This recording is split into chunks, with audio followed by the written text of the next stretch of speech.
Okay, it's day 3. I've gone 350 miles with my new Ranger Raptor. Bought it on Tuesday. Now it's Thursday, so if you count Tuesday, that's 3 days. Driven it to and from work in DC. It's kind of a long video. I'm not very good at editing. Took a lot of footage, so what I'm going to do is just tell you kind of the stuff I'm going to talk about in the video. So I talk about the gas mileage, how tight the doors are, which is a good thing, I guess, but you got to make sure you pull it pretty hard to get it to latch. Talk about the shifting of the transmission compared to the other cars that I've had. Talk about the different exhaust modes. Compare it to my M3, which is not a comparison, but I know a lot of people have been coming from or thinking about coming from an S3, or I'm sorry, an S5 or a M3 or just some other sort of sports car. And then I'll talk about the adaptive cruise control, probably more than I needed to, but please feel free to skip through that. Ride quality compared to my other cars, tire noise, the bolstering in the seats, don't expect race buckets. Let's see, the blinker noise, very little thing to talk about, but to me it was kind of nice to hear a nice little thudding click instead of a obnoxious click.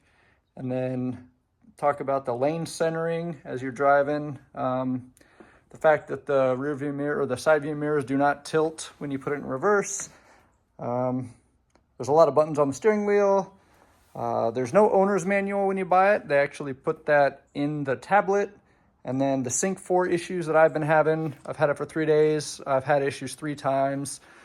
This is the shelter green. It's very pretty. It's got some spots in it. You can see the reflection of how messy my garage is because I had to empty out my old car to trade it in to get this one. Anyway, feel free to skip the entire video because I just told you some stuff. But like I said, I'm not an editor, so I don't really know how to make a nice short video like a lot of the fancy YouTubers. I'll put a quick list of what I'm going to talk about, and then feel free to watch what you want or don't watch at all. You're not going to hurt my feelings. I don't make any money off this. I'm just trying to show people what these trucks are like because I know I was looking for as many videos as I could find before I got it. All right, see you guys in a minute. Day 3 with the new Ranger, heading into school. Just wanted to show you guys what it's like on a normal everyday drive. So here we go. I got some constructive feedback, very polite. Keep the radio off when I'm doing these so that you all can hear the actual sounds of the vehicle and not my poor choice of music. So that's it.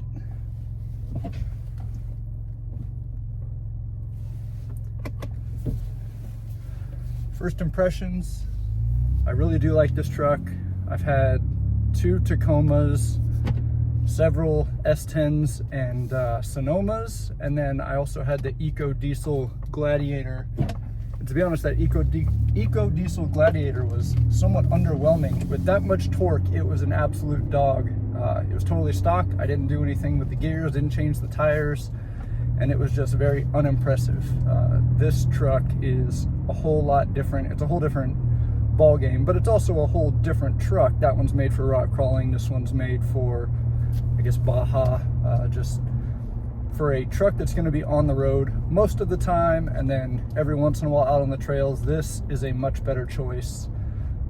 Overall gas mileage in this, I went to and from work yesterday, 80 miles round trip, most of it on the freeway, but then some city. Once I got into DC, averaged 18 and a half. So the sticker says 16 city, 18 highway, and I averaged over 18 combined. So that was pretty good. I was happy with that.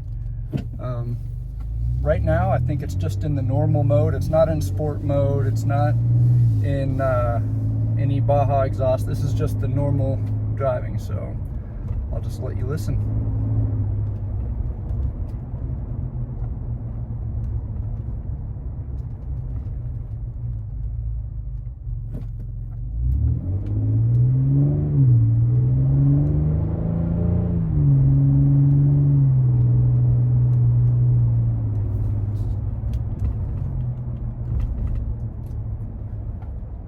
So I just switched it to quiet.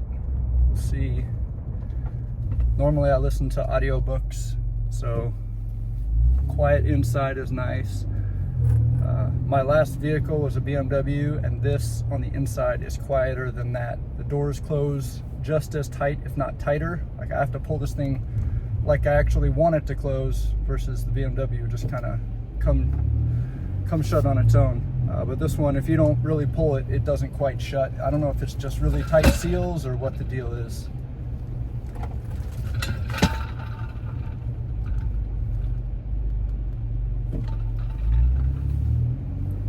I'll get this camera turned around in a minute so you can see something other than me. I don't want to look at me. I doubt you guys do either.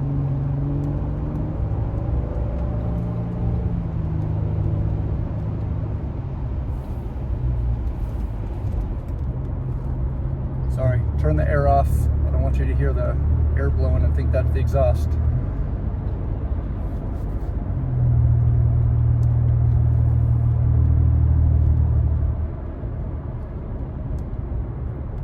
Alright, so I just switched it to the sport mode exhaust. Come up to a red light, so we'll hear that as we take off. Should be a little different than the quiet. And then at the next one I'll go to Baja.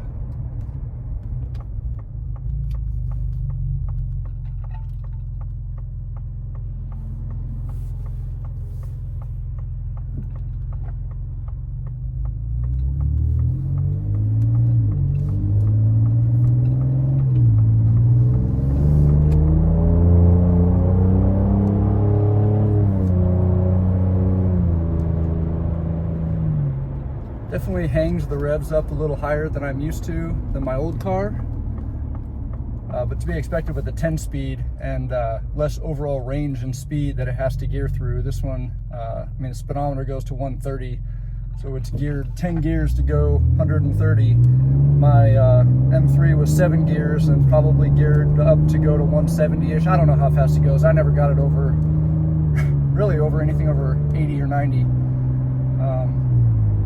So I just have to get used to it, I guess.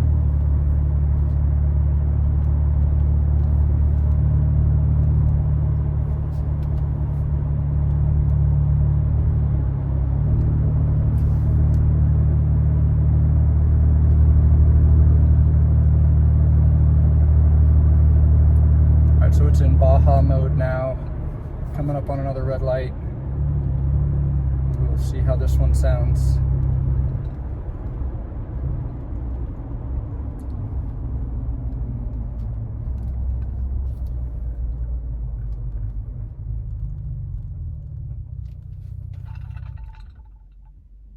Stupid auto start stop. I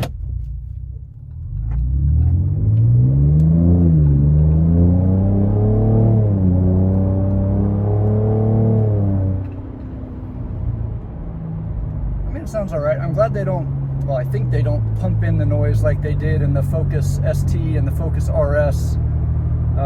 Both of those, I disabled it when I owned those cars. It just sounded a little overwhelming on the inside with intake noise coming through the speakers. I'm glad it doesn't sound like that in this car.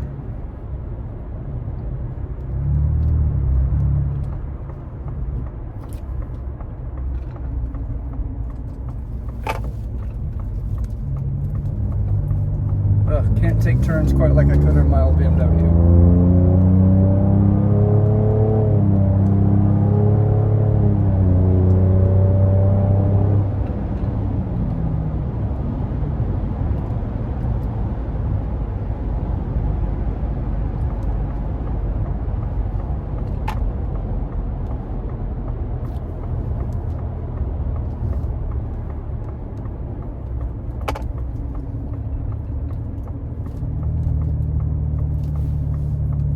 It to sport mode here for a second, getting on the freeway. So the exhaust was already on sport. Now the transmission will shift a little different.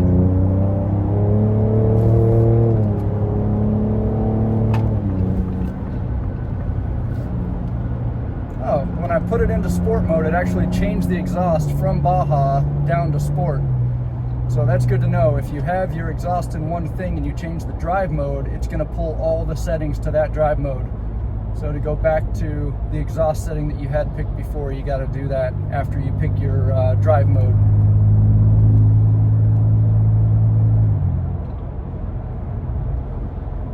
curious to see how much it drones once we're on the freeway in Baja mode, just sitting at maybe 2,000 or 2,200 RPM.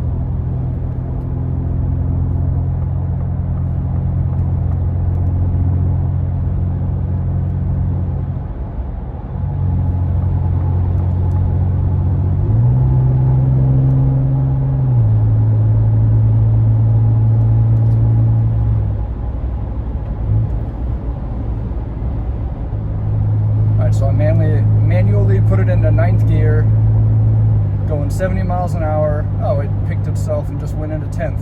So let me push the manual button on here. So now I'm in 9th, sitting at 2,100 RPMs.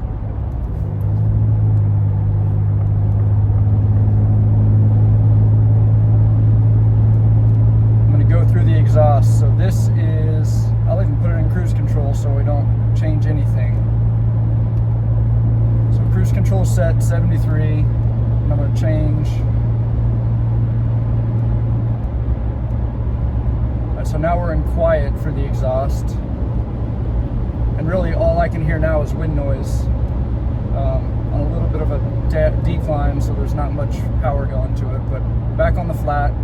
Alright, so this is quiet, going into normal now. To normal, I honestly can't hear the difference. Just going along in 9th gear at 73 miles an hour, 2,200 RPMs. Into sport mode now. Hardly any change. And then into Baja.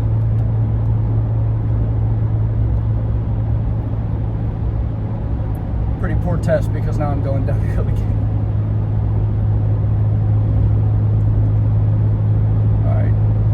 Very gentle incline here, so we'll be able to hear it. Maybe I'll take it down to 8th gear.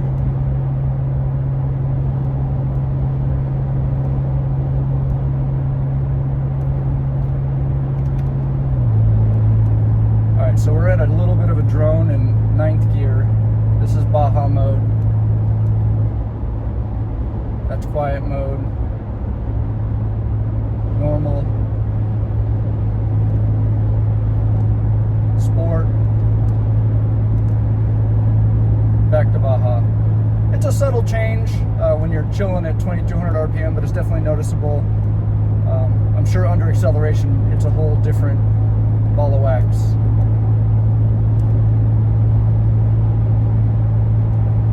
Keep it in sport mode for now, and then back to auto. So just shifted back into 10th gear. The adaptive cruise control is really nice. I'm sure you guys have driven cars that had it before. You can set the distance to the car in front of you, and then it'll come to a complete stop in traffic. But after a second or two at a complete stop, it'll keep you on the brake, it'll keep you stopped, but it'll cancel the cruise control. So as soon as the car in front of you starts to go again, you just press the reset or the resume button, and it just starts going again with the same settings as before. But it is nice to not have to have your foot on the brake or the gas or anything. You just sit in traffic, and every once in a while you push a button. This is going to get really boring, so I'm going to turn this off, figure out how to turn the camera around, and maybe get a little bit more footage. Heading into DC. A little bit crappier road, but this car really smooths it out.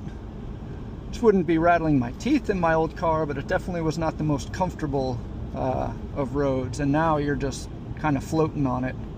Very impressive. The huge sidewall on the tire helps, the suspension helps, everything about it. Coming from a sports car to this is, you know, goods and bads. That is definitely one of the goods, and I like it a lot. Alright, so I think this is it for now. Day 3 thoughts of the car. I like it. People in DC drive like a bunch of clowns. But more to follow. If you have any questions or specific thoughts, let me know. Hopefully I can figure out this stupid thing that's hitting my foot every time I go to the brake. Oh my gosh, people just stop wherever the hell they want here. It's insane. Alright, see you guys next time. I will put it out there.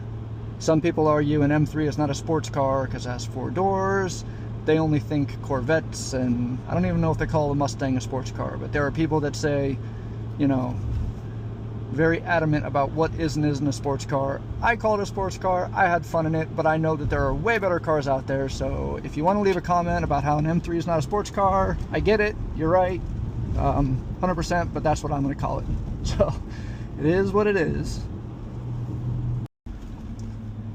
All right, so here's some of those roads I was telling you about in DC that are just absolute garbage, that would just rattle my teeth in my old car.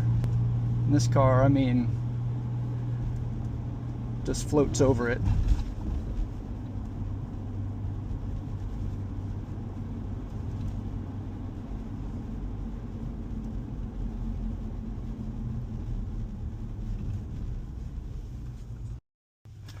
I know I said I was done. One other cool thing about this car, when I had my Explorer, I had it, and I'm happy to have it again, is the Wi-Fi hotspot. My kids hated my BMW because they didn't have internet when they were in it. But when I told them I got this, they were like, oh, whatever, you got a truck. And I told them it had Wi-Fi, and now it's their new favorite car. So just another thing. I think it costs 20 bucks a month to get that. I have Verizon, so it's a second thing. It's with AT&T, which is a little bit frustrating, but you got to take what you can get, and it gives you unlimited Wi-Fi for people in the car. So my kids love it, and you or your kids will probably love it too, because everybody has a device and nobody wants to go anywhere without being able to watch YouTube. All right, so these are those barricades that I was telling you in my BMW. You had to really slow down, but now it's just boop, no big deal. Not hitting anything, not bottoming out, not worried about bending a rim. It's nice. In Baja mode right now for the exhaust, and that's quiet mode. Not sure if you can hear the difference. A lot of wind noise, but I do enjoy. I'm a big fan of having fun and hearing it when you're out, you know, doing fun stuff. But when you're just driving on the freeway to and from work, if you had someone you're having a conversation with, if you're trying to make a quick video, it's nice to be able to have it quiet down inside. So I really enjoy this truck. It's very well put together inside. No crazy panel gaps or any loose interior trim. So overall, I'm very happy.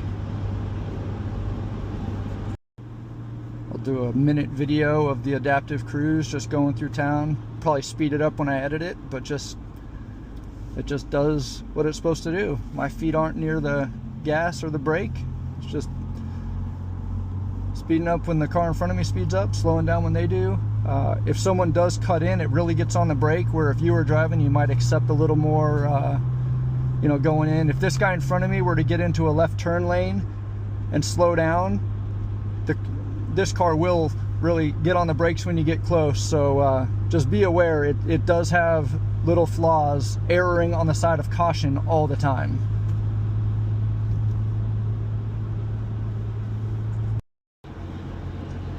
As far as the tires go, these BFG KO3s, they're really nice. I'm not sure if it's because the car itself is so well insulated or if the tires are just better than the old ones, but minimal tire noise inside the car. My Gladiator was like, you know, obnoxiously loud because it was terribly insulated, and the tires were very knobby and just solid axles front and back, so everything came through and you couldn't have a conversation in that car. This one is very well refined. I'm sure if you went bigger with maybe mud tires, you might hear it more, but overall, very nice inside. All right, so I'm on a regular road in adaptive cruise. If you want to change the speed, single clicks takes it down by 1, click and hold, and it starts going down by 5s. So good to know. Came off the freeway, I was at 75, want to bring it down to 50. You just hold it until increments of 5 it comes down. And then now that I'm in town, I will bring this to the closest so that I'm not leaving huge gaps in front of me and people just keep cutting me off. You know, I'm not in a huge hurry, but that's still frustrating.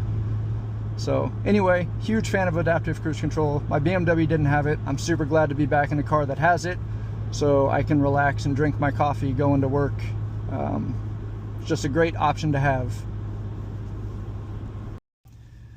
It is cherry blossom season in DC, and like every other year I've been here for this, we get like a false spring, everything blooms, then it gets really cold, we have a windstorm, and it all falls apart. When they bloom for a day or two, it's beautiful, but then like right now, it's already turning.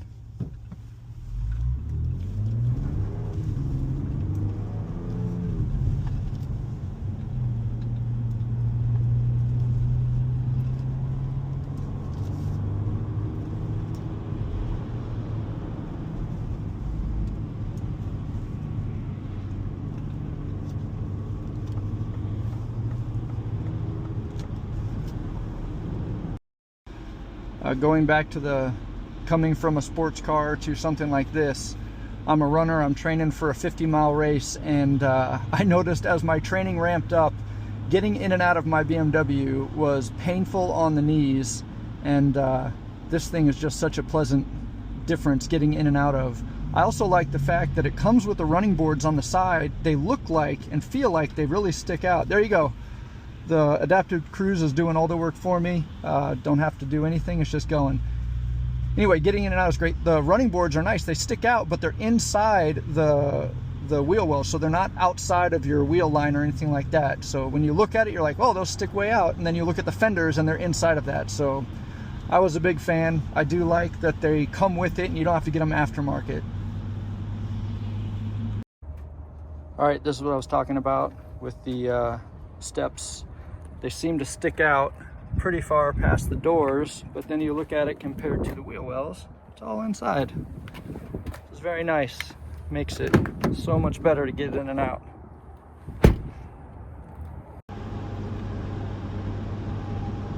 So one of the other things, they talk about the bolstering on the seats and how great it is. I had the Focus RS, and I just had the stock seats in that. I felt way more tight in that one. I'm 6'3", average size, kind of on the skinnier side, and that thing really hugged me in. This one, plenty of room back and forth. So if you're a bigger guy or girl, this is definitely gonna fit you. You're not gonna feel squeezed in. On the other hand, it's not really gonna hold you in when you're, you know, getting around turns and off-roading and stuff like that. So if you have expectations for like race buckets, you might want to change those expectations, because this is not a race car by any stretch of the imagination. Definitely more bolstered than a normal truck, but by no means bucket seats. Another cool thing, it shows you the speed limit on whatever road you're on, and it is so accurate.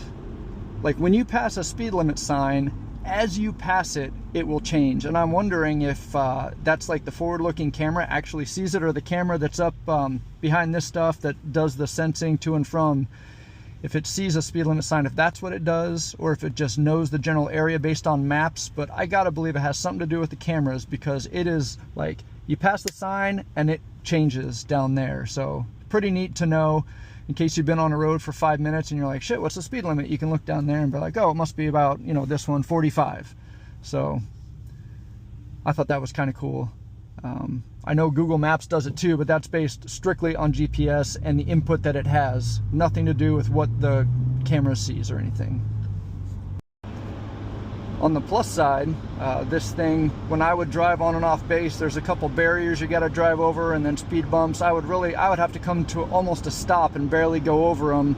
Some of those tire popper things, I could hear them once you roll over, clunk up and hit the undercarriage of my BMW. In this car, I mean, or this truck, you don't have to slow down. Obviously, you don't want to piss off the gate guard, but you can hit it at 15 miles an hour like everybody else and not slow everybody down. And it is a nice difference. And then you don't have to avoid big puddles in the road. I went through a pretty deep puddle the other day that was taking over the entire lane. It did not veer one way or the other. It didn't come up. It didn't do anything. Like in my BMW, I would have been worried about hydroplaning. But you know, this thing just, it's a whole lot more fun to be able to just drive where you want to drive and not have to worry about everything in the road that you might hit. The blinker is a very little thing. Nice little subdued, more of a thud than a tick. I like that. Maybe all new cars are like that. I don't know. I'm more of an older car guy. My BMW was a 2006. It was more of a click. All my older trucks were clicks. It's nice.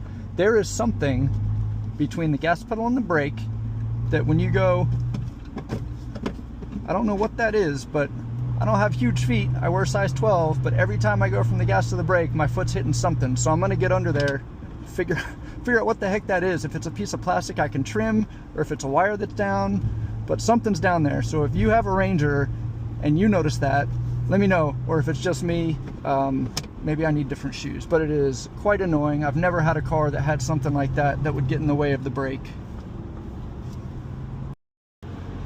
All right, still an adaptive cruise. It's set for 75, but obviously flow of traffic slower, so we're going 63. It also has the lane assist. So it says keep your hands on the steering wheel, obviously, but it will keep you in your lane. It'll make very gentle turns. I see that the Lightning has an option for a subscription, so it'll actually drive you, change lanes for you, kind of like the Tesla, but this thing just keeps you sort of in your lane, but definitely not totally centered. My Explorer had it as well. It'll definitely hug a lane line and get you closer to that car next to you than you might be comfortable with, but it will not cross over. Like right now it's going to the right, now it's keeping me in my lane. I mean, does a pretty good job. I'm happy with it.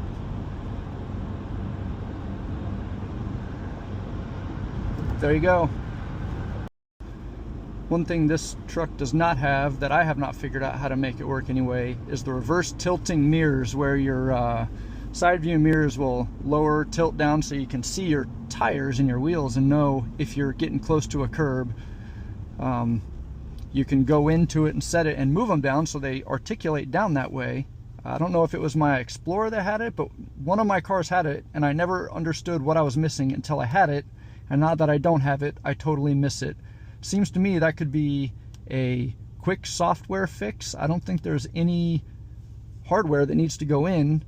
They could just program it over the air, flash to it, program when you're in reverse, mirrors come down. It'd be very useful. As an owner, I would appreciate it. So Ford, if you're listening, maybe look into that.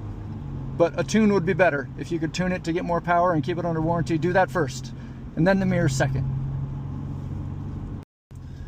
So here's more of the cherry blossom trees. A week ago, these were in full bloom. It was beautiful. And then a lot of it got blown away, and then the buds started coming in. So they're starting to turn green, but this is that famous area where everybody comes, all the photographers are in the mornings. You get the beautiful pictures of the cherry blossoms over the water, or the Potomac. I think it's the Potomac, I don't know. There's the monument with more of these trees. Very pretty. A lot of people out and about.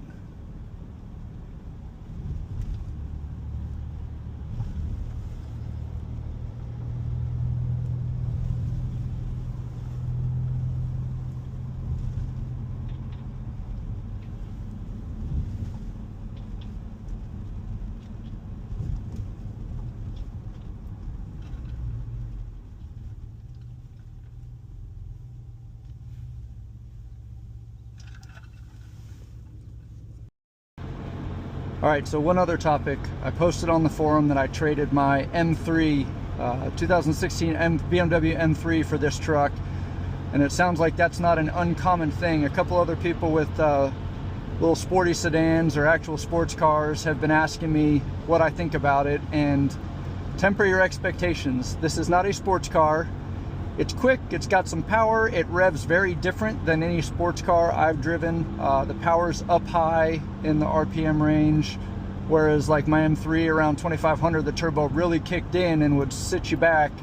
This thing, it's more of a, it's also 1,500 pounds heavier, but it's a more subdued, you know, power delivery. But compared to any other truck I've had, it's a monster. So just set your expectations. It is a truck, but it is super fun. And once I get it off-road, obviously it does things that sports cars will never do. And you can hit potholes and not have to slam. There are a lot of buttons on this steering wheel. I still haven't gotten used to all of them yet. I mean, you got your volume, you got your exhaust, shocks, steering wheel, your skip track, the Raptor button, which I haven't done yet. Your stuff to go through the different displays, And then you've got a whole bunch more over here, your volume, your voice activation, your lane assist, your adaptive cruise button, a couple more switches over here. I'm sure after a week or two I'll get used to it, but right now I got to look down to figure out what I'm pushing. It is nice once you're used to it. You never have to take your hands off the steering wheel to do 90% of what you're going to do in your car. There are no buttons for the seat warmer or the steering wheel. You've got to go into the screen, but there is an actual knob for volume, knobs for the temperature control, and all your AC, your hazards, and stuff like that. So it is nice to have a couple tactile buttons, and the rest is in the screen. So as far as the fuel for these, it says when you open the gas door, it says 87 octane minimum, which is good to know. When I had my Focus ST, it was 87, but if you put 93 and you drove it and really got on it, it would advance timing a little bit based on the octane you had. And when you put crappy gas in it again, if it started to combust early, it would retard the timing a little bit. I don't know if this car does that or not. I'm assuming it does. If they did that in a 2016 Focus, they probably do that in this as well. So I will continue to put premium in it, but it's good to know if you're at a gas station that's out, you can put 87. You're not going to mess it up. I don't know how the big Raptors are. I don't know how the Raptor, the Bronco Raptor is, because they've tuned it up a little bit more, a little more power. So I'm not sure if that requires 93 or not, but this one says 87 is okay. Maybe I'll fill it up with that and see if I notice. So the adaptive cruise brought me to a stop behind this guy. We were cruising at 40, came down to a stop. We're at a red light.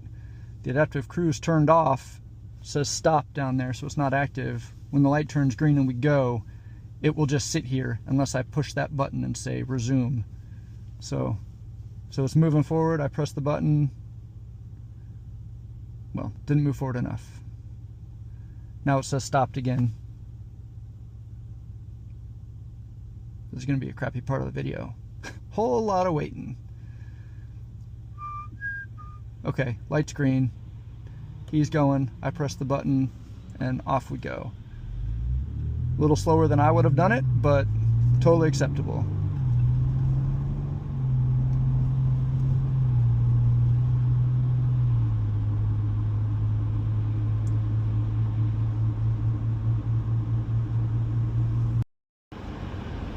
I was going through the documentation they gave me when I bought this car. It does not come with an owner's manual. Online, it's 600 plus pages. And when I called the dealership and asked them about the owner's manual, they told me that it is in the tablet in the middle. I haven't gone in there to find it, but that's good to know. So if you have to, you can go find your owner's manual in there. You can also just download the PDF. I intend to download the PDF and have it on my phone, just in case the battery dies and I can't get to it on there and for some reason I might need it. But it does come with the supplemental. I did find that you cannot tow a Ranger Raptor all four wheels on the ground behind like an RV, for example. You'd have to put it up on a trailer with all four wheels off. Somebody asked me that, so in case you were wondering, if you're very well to do and you wanted to have one of these to tow behind your RV, you're going to need a full flatbed trailer to put it on. So all this video that I'm taking right now is actually on my Ray-Ban Metas. Pretty cool. It's sunglasses that have a little camera in the frame. The only downside to it is that it takes all the video in the horizontal. So if you were to put it on YouTube as it was, it'd have the two black lines on either side, which is frustrating. I wish I had the option to go sideways, because now I have to go in, and it's not a big deal, but you got to edit every single video you take. So this guy's turning. It's probably going to slow me way down. He's out of the way and we're starting to speed up. So that's all the automatic. So there you go. That's what happens. And now it's speeding back up because there's no one in front of me. Anyway, the Metas are super cool, but they don't do the different options for turning it. So for what it is, it's great for this point of view stuff. It looks where I'm looking. I like it. Third time in 3 days in my new Ranger. It's synced up. Both say they're playing. Nothing's happening. Have to go into settings. Phone list. Disconnect. reconnect.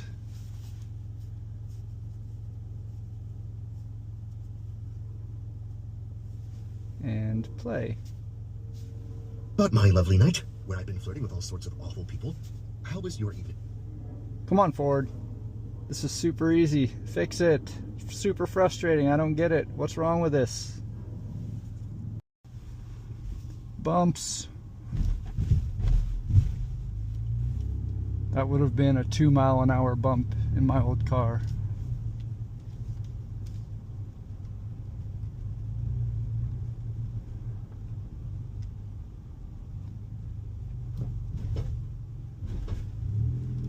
And every time I went over that, those little spikes would come up and hit the undercarriage of my car. Nice to have a little bit more clearance. Alright, adaptive cruise control.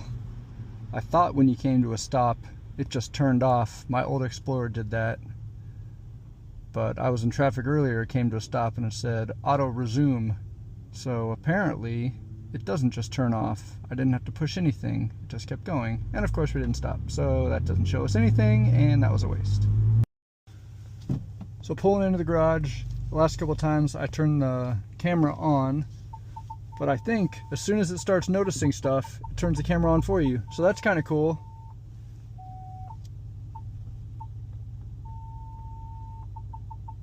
This thing is massive compared to my old car, so I gotta get very, very close or else the garage door won't go down. I think that's very, very close.